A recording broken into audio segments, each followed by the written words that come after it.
what's up and welcome back to Interpreting the Stars, where today we're talking about Annabelle, which is a 2014 horror film. It's the second film in the Conjuring universe. It's a prequel spin-off of sorts of the first Conjuring film because the first Conjuring had Annabelle in it, but they wanted her to have her own movie, if you can call it a her, because it's just a doll. Anyways, in this movie, she's living with one of the families she's come into contact with before the Warrens got their grubby hands on her. It's not the first family she's lived with, it's also not the last. It's just somewhere in the middle for some odd reason. I'm not going to get into it because I'm not entirely sure why they picked this family.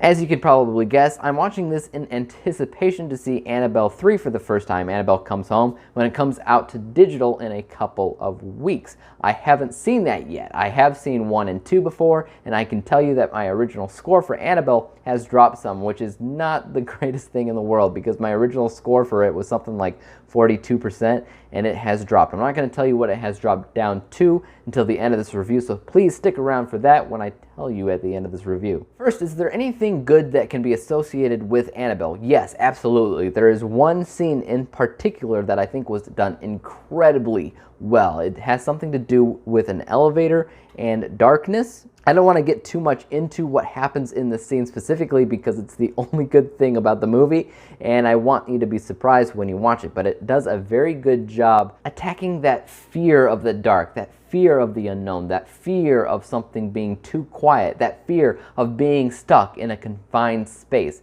It tackles all of these fears incredibly well, but it's not until after I saw the movie where I realized why it was so good. It wasn't directed by the guy that directed Annabelle. It was directed by the guy who directed The Conjuring. It was directed by James Wan. James Wan is a very good horror director. That's why this scene specifically was done so well and why everything else in the movie just isn't. That's the power of a director, and I've always questioned what the power of a director is, but whenever you have a movie that has a couple of directors that kind of show up here and there, it's easy to see the vision behind each one, and the vision behind James Wan is so much better than the vision behind the guy who directed Annabelle. Because the rest of Annabelle just isn't that well done. It's kind of stupid and pointless when it comes down to it. Also, another thing that I like about this movie, it's kind of random, it's just that it shouts out to classic horror films like Rosemary's Baby and even Chucky. The hotel or apartment, I should say, that they live in is called the Barkley,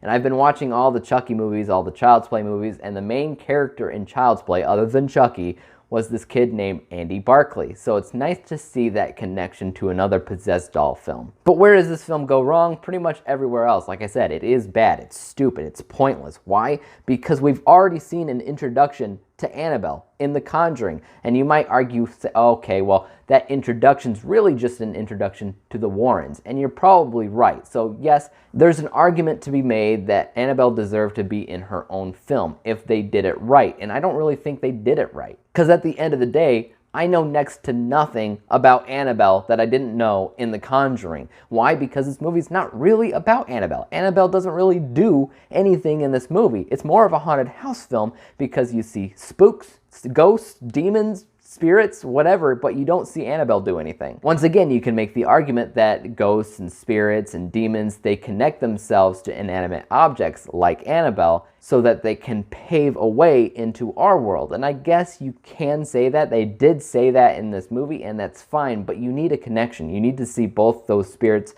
and the demons, and you need to see the doll do something. If the doll never does anything in the movie, how can you call it a possessed doll movie? She just sits there and she looks creepy, because that's the only thing you can say about Annabelle, is that she looks creepy, and she does. She is the creepiest doll I have ever seen in my entire life, but that's not enough for a movie to actually work.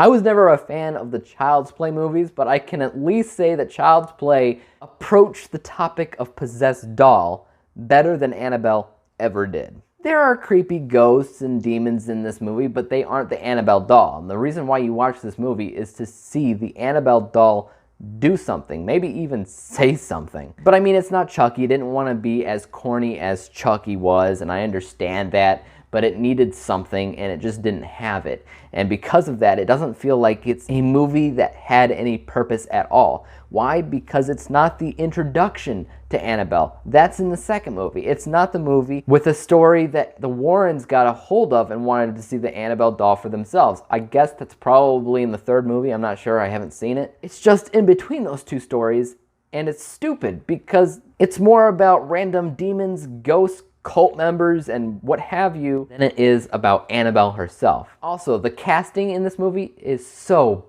bad. I felt like the casting director only wanted members to feel picture perfect. The husband and the wife in this movie look the part, right? They look like a commercially acceptable American husband and wife that never fight and just love each other to death. However, you don't feel the chemistry. You don't feel the chemistry that they love each other, that they are friends even. You don't even feel the chemistry that they even know each other. They feel like actors acting.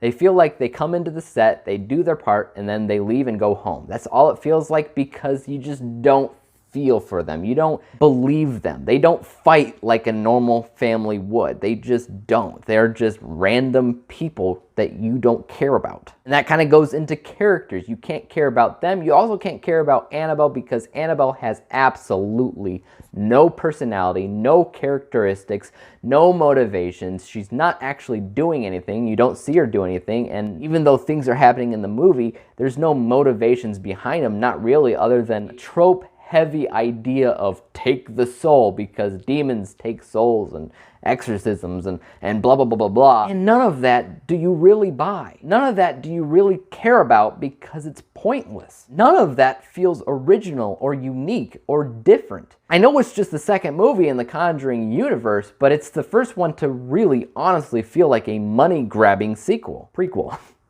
It's like the producers were sitting in their big gold chairs saying, you know, people do like those Chucky movies. They like possessed doll movies. Maybe we should make our own with the Annabelle doll. Here you go, America. Here's Annabelle. It's garbage. Guys, my original score for this movie I think was 42%. It has gone down to 34%, making it the worst possessed doll movie I have ever seen in my entire life. I'm not a huge fan of the Child's Play movies. I don't think I scored those very high either, but they are scored miles better than Annabelle. Guys, tell me what you thought of Annabelle in the comments down below. Did you like it? Did you hate it? And as for YouTube, subscribe to me, hit that like button, and hit the bell to be notified when I come out with my next review. And until then, peace out!